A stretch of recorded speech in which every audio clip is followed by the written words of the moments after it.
囡囡，阿囡，哎呀，侬哪能还不下楼吃早餐呢？光耀哥哥一夜都没回来，这个小贱人也没回来，我哪能吃得下呀？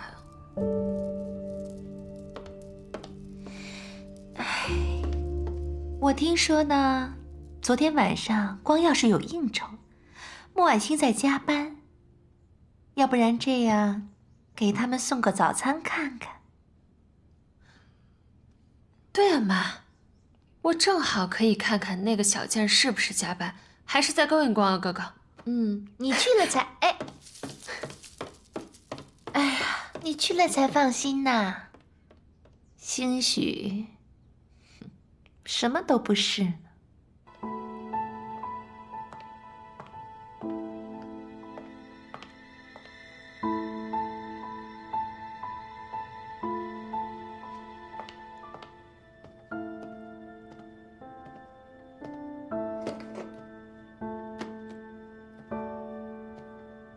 光耀哥哥，光耀哥哥，光耀哥哥，哎，怎么是你呀，这个小贱人？你怎么在这儿？你叫我什么？我叫你贱人，贱人，小贱人！你居然敢打我！我早就跟你说过，你要是再嚣张跋扈找我麻烦，我必定加倍奉还。明明是你不知道检点，被我捉奸在床。这里是司令部，你有没有想过你的一句话会给徐多半添多少麻烦？你只是心虚，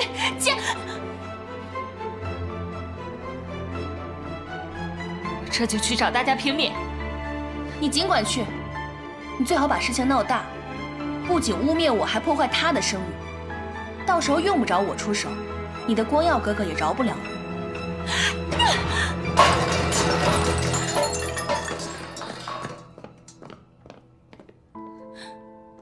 光耀哥哥，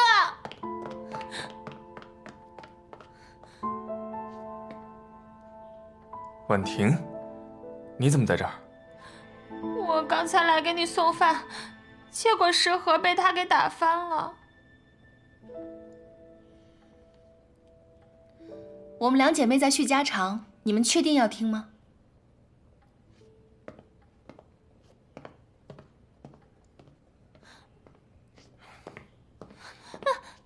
光耀哥哥，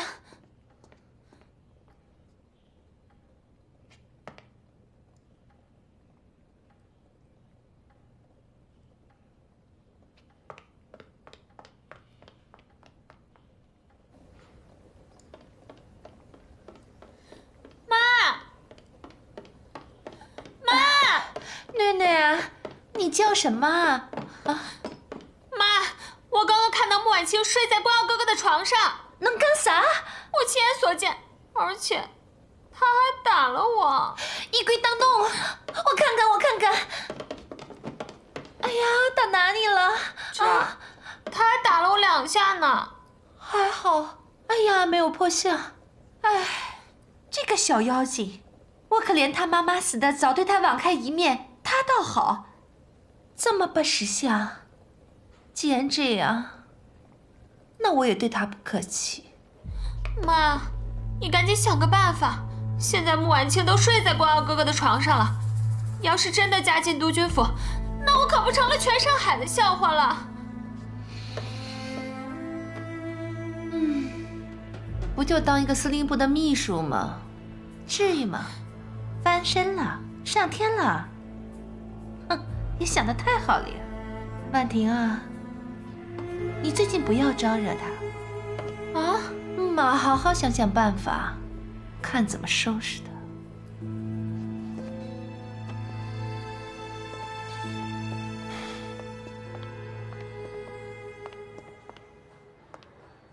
光耀哥，你怎么了？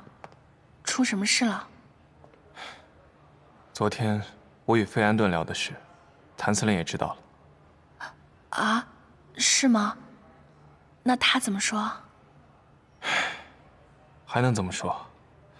我说昨天我是去聊贷款的，他便说，他与费安顿是谈士兵安置，大家心照不宣，却只字不提民团，也算是勉强没有撕破脸。那如果他不暗示遣散士兵，执意要建民团呢？谭玄龄兵变上位之后，副帅便从前线召回了1个师的兵力，驻扎在越城，就是怕他出尔反尔。副帅能让他拖到现在，已经是极限了。他敢食言，我们就只能撕破脸了。所以徐伯伯会攻打上海。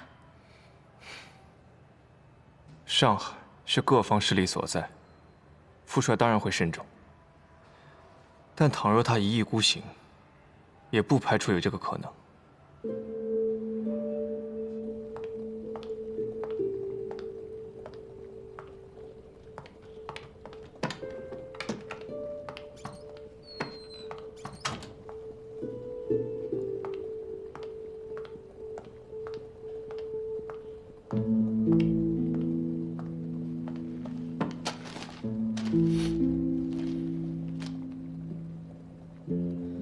谭家军的事情，你到底打算怎么办？你来干什么？我们只是合作关系，这些跟你有什么关系？那作为合作伙伴，我很有必要告诉你，你的打算督军府已经知道了，你承诺的期限也快到了，一旦食言，你上海王的声誉就不保了。这些又跟你有什么关系？我是真心想帮你。你不帮着徐光耀，我就知足了。你怎么就好歹不分呢？你知不知道，徐督军已经把部队从前线调回来了，就等着和你秋后算账。一旦撕破脸，你2000人怎么对付他？他把部队调回来了。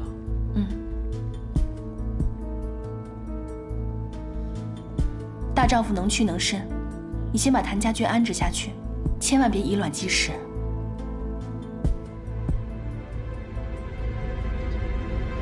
好，还有这个。好，等一下。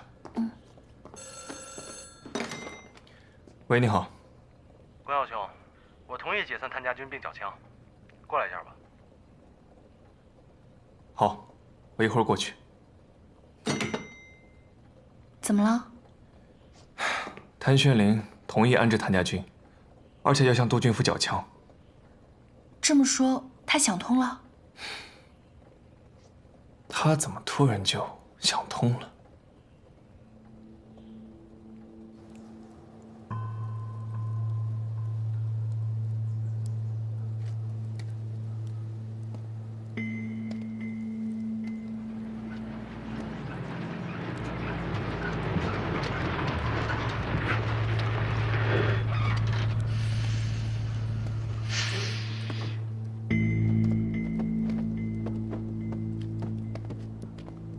徐督办早。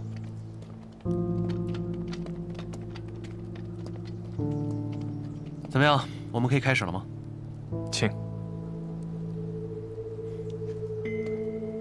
都听好了，步枪在左，手枪在右，机枪和子弹一起上交。机枪。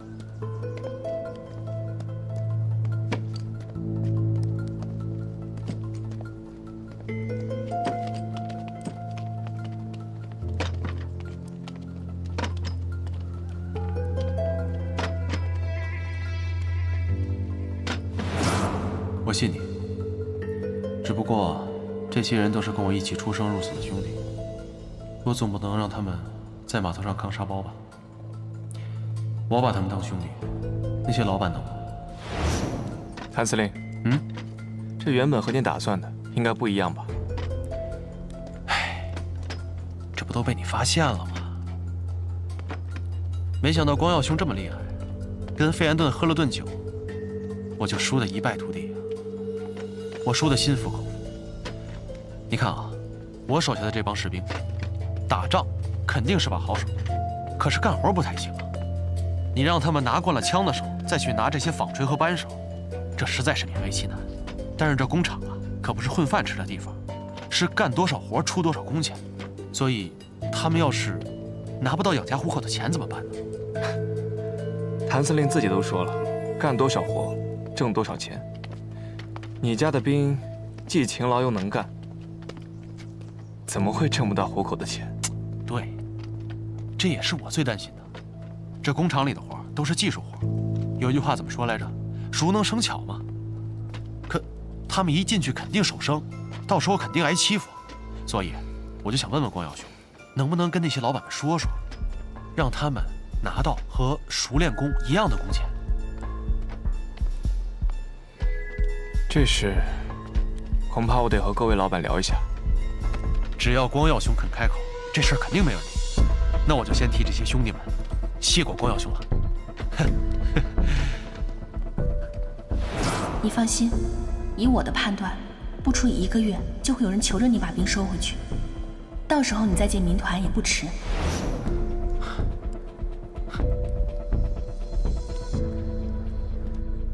少帅，已经清点完毕。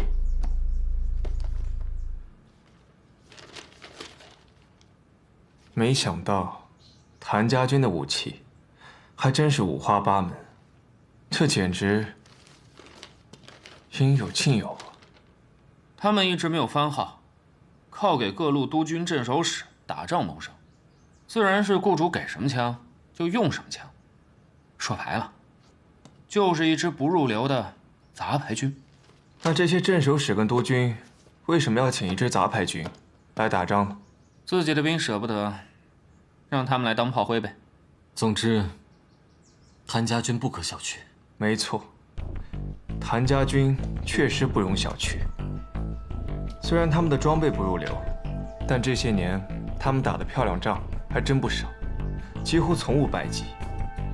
谭玄龄确实是个将才，要是能为我所用，也许我们还能当个好朋友。非是中物啊！有点意思啊。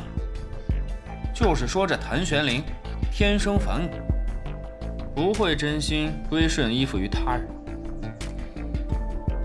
也许这就是傅帅为什么一定要解散谭家军的原因吧。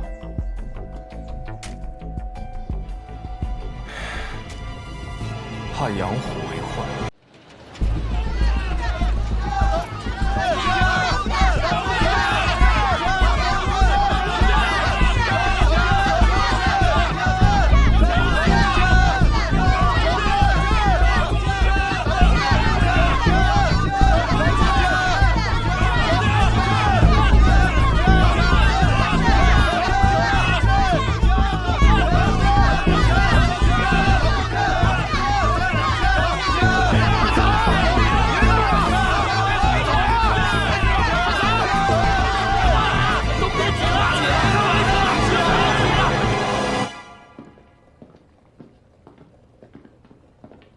司令，几位棉纱厂的老板要见您。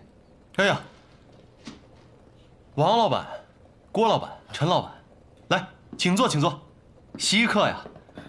谭司倒茶。谭司令啊，我们今天来找你是有很要紧的事情，根本没心思喝茶呀。不知道3位老板遇到什么难事？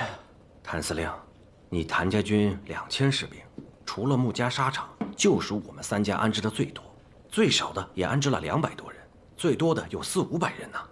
是，这些我都知道，也非常感谢3位老板解我的燃眉之急啊！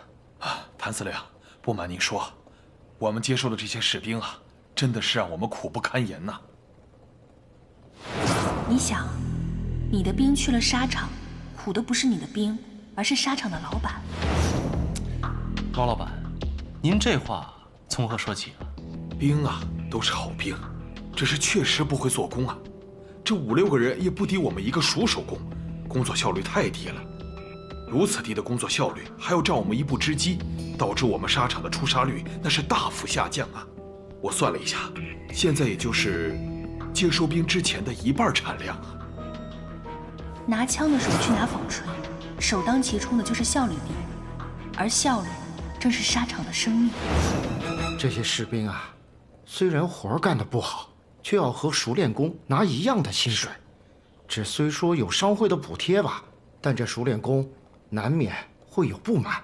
不瞒您说啊，我这纱厂已经停工2天了，工人们都要求涨薪。哎呀，我们也不堪重负啊。不患寡患不均，干不干活都一个薪水，那谁还愿意干活呢？是啊，谭司令，这2年棉纱行业并不景气，日本人那个洋纱对于我们的冲击很大。商会虽说有点补贴，我们勉强能支撑，但是利润已经很低了。近几年洋纱倾销，华商纱厂本就艰难，如果还要涨薪水，他们根本就做不到。所以谭司令啊，今天我们3个前来找您，是有一个不情之请，请您收回您的谭家军，他们个个可都是铁骨铮铮的汉子呀，在我们的纱厂纺纱织布，那可真是太屈才了。3位老板，实在是不好意思，因为我在当上这上海司令之时，是跟徐督军有约法3章的。这第1条，就是解散谭家军。我当然知道，我的这些士兵去你们的纱厂是张飞绣花，但是解铃还需系铃人，还是要等徐督军发话才行啊。这个是，他还真的是算无遗漏。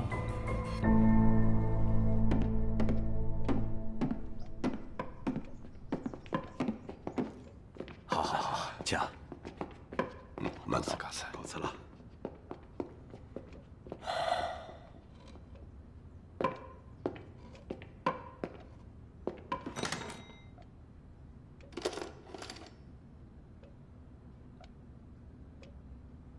接阅成都军府。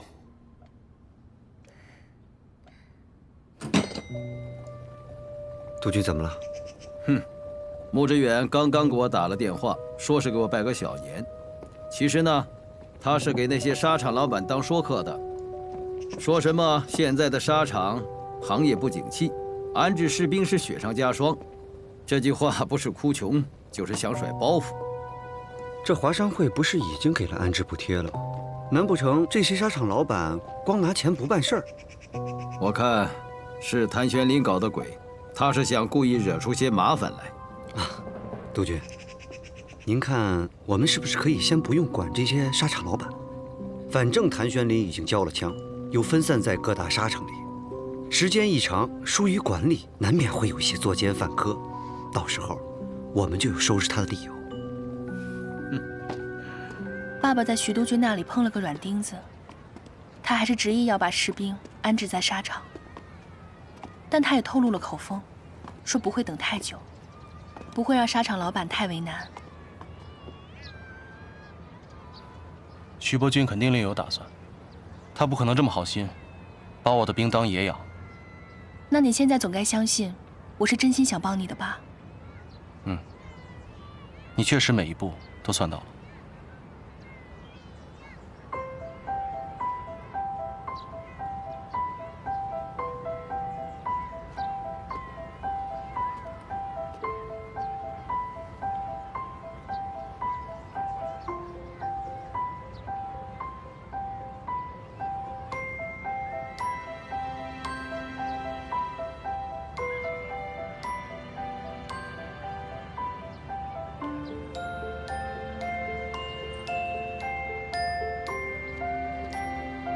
如果没什么事儿，我先走了，公务繁忙。你最近到底怎么了？跟变了一个人一样，玩笑也不爱开了。你不就喜欢这种端着的正人君子吗？我才没有。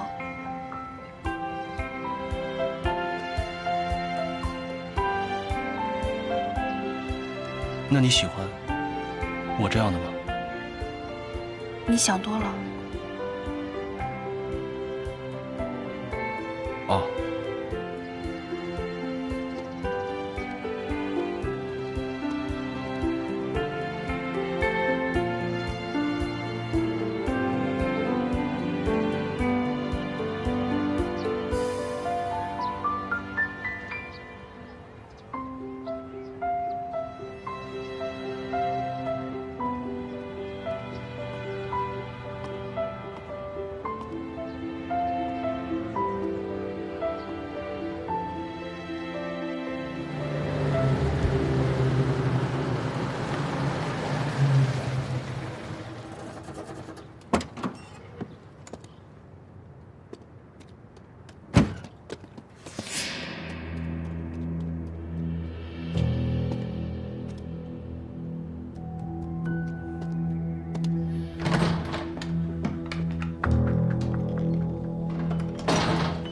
Cindy, I'm back. Cindy? Cindy? Where are you? Cindy? Cindy? Cindy? Cindy, where are you? Aha, I got you. Cindy? Cindy?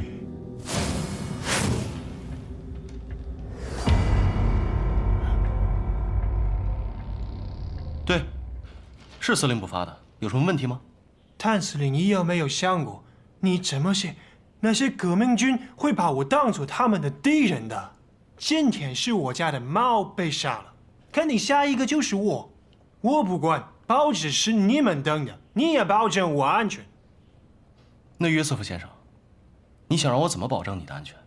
你必须派兵在我家和公司附近把守，再派几个身手好的，随时跟着我。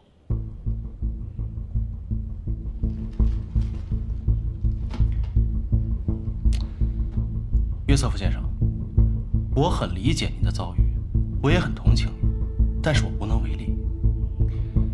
这司令部的兵不归我调遣呢。谭司令，你在跟我开玩笑吗？别激动，别激动，你看我像开玩笑的样子吗？我这个上海司令啊，实际上就是有名无实。在我上任之初呢，就跟督军府约法三章，哪怕是调动司令部的一兵一卒，都要让督军府批准才行。太荒唐了！照这么说，如果我遇到攻击，难道还要等督军府请示好才能派兵来吗？是的。这是什么狗屁约定？这样我们的人身安全怎么能够得到保证？谭司令，你自己不是也有兵吗？你派自己的兵来保护，这样总不用督军府来批准了吧？嘘，约瑟夫先生，我的兵已经被遣散了，枪都交出去了，我没有兵现在。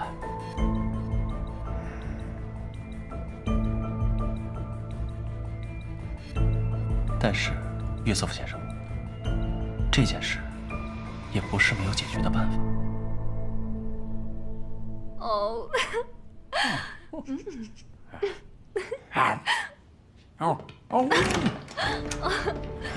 ，I'm sorry, sir. My God, Joseph, look! What's up, man? What is it? Come on. Come on. I'll be back in 10 minutes, right? My God, what is it? Cindy. Cindy was killed right at my house. It's Revolution Army, and I'm their next target. Damn! “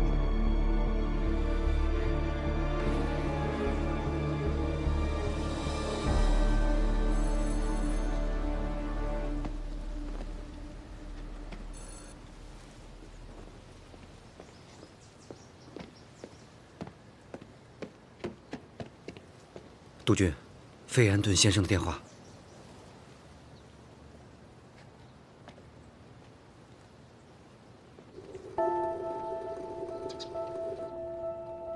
司令，我是真没想到，这徐伯钧在洋人面前耳根子这么软，这连建民团的事都答应。哼，这约瑟夫找费安顿，一把鼻涕一把泪的，非要组建个民团保护租界的安全。这费安顿为了老朋友啊，直接就跟徐伯钧摊牌，徐伯钧也不敢当众驳了他的面子，所以只能吃下这个哑巴亏。哼，哎呀，真没想到，连顾小姐都没办成的事，让一只猫给搞定了。哎，这事儿不能当着双人说。哎，我知道，顾小姐好面，而且还要把这个功劳算在她的头上，只要她开心就好。哎，司令，你说这洋人也挺奇怪的。这上海有这么多的伤兵还有难民，一天到晚让巡警追着屁股打，他们屁都不说。这不过是死了一只猫啊！你瞧把他们给吓的，这立刻让咱们建民团保卫租界安全。这叫什么呀？这就是刀没砍在自己身上，永远不知道疼。这要说呀，这还是司令厉害。这回合打的督军府那是措手不及。只不过就是可怜了我们司令部的某位大人物，估计现在啊，正挨他爹训呢。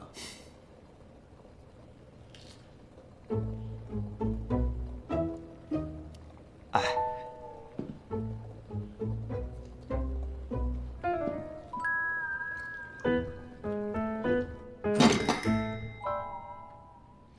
督军又说您办事不力，被谭玄林钻了空子。实在怨不得您呐！谁知道那个约瑟夫这时候来插一脚，而且这个约瑟夫是远东地区最大的犹太商人，半个外滩都是他的。您说我们怎么争得过他？我本以为让谭玄林缴了枪，安置了兵，总不至于生变。没想到还是我大意了。副帅训斥的是，不能怪您呐，是谭玄林太贼了，他说的话一句都不能信。督军怎么说？总不可能让他把民团建起来吧？督军也不可能吃这哑巴亏啊。他说这事是费安顿亲自提出的，他不好驳了工部局的面子，要我们静观其变，不要妄动。我想，可能副帅也没有想好对应之策吧。啊，督军，这是这几天的报纸。关于工厂闹事和罢工的事情越来越多了。不用看我都知道，是谭玄林这个马匪崽子搞的鬼。沙场老板们想甩包袱，英国人想保护租界的安全，谭玄林他想趁机钻空子。这个马匪崽子的确是太狡猾了。想在我的管辖之内成立私人武装没那么容易。他用这种手段让我承认民团的存在，他还嫩了点儿。您的意思是，如果谭玄林的兵不能保护租界的安全，还扰乱治安，那他的民团还能存在吗？英国人还能支持他吗？还是督军高明啊！穆公要替那些沙场老板们出头，想甩掉谭家军这个包袱，你说谭家军那帮兵痞子能吃这种亏吗？属下明白，我这就派闵大成去安排。